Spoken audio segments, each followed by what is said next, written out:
Authentic Bengali recipe আম পোড়া কাসুন্দি মুরগি।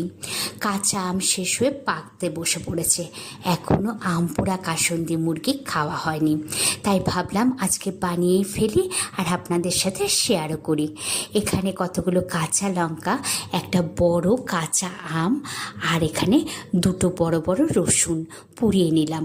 আর পুড়িয়ে আমের পাল্প বের করে কাঁচা লঙ্কা, রসুন আর অল্প আদা দিয়ে একটা মিহি পেস্ট তৈরি করে নিলাম। এখানে 1 কিলো চিকেন ভালো করে ধুয়ে পরিষ্কার করে ওই মিহি পেস্টটা তার মধ্যে দিয়ে দিলাম, আর 3-4 চামচ দিয়ে দিলাম। এবার আমি কতগুলো গুঁড়ো মশলা অ্যাড করলাম। তার মধ্যে ছিল লঙ্কার গুঁড়ো, কাশ্মীরি লঙ্কার গুঁড়ো, নুন, হলুদ, ধনের গুঁড়ো, জিরের গুঁড়ো, সমস্ত কিছু দিয়ে দিলাম। আর পরিমাণ মতো একটু তেল দিয়ে দিলাম। আর টকটাকে ব্যালেন্স করার জন্য আমি 3 চামচ মতো মধু দিয়ে এবার সমস্ত কিছু একসাথে ম্যারিনেট করে 2 ঘন্টার জন্য ঢাকা দিয়ে রেখে দিলাম। আর 2 ঘন্টা পরে কড়াইয়ে সর্ষের তেল গরম করে তার মধ্যে কুচনো পেঁয়াজ দিয়ে দিলাম।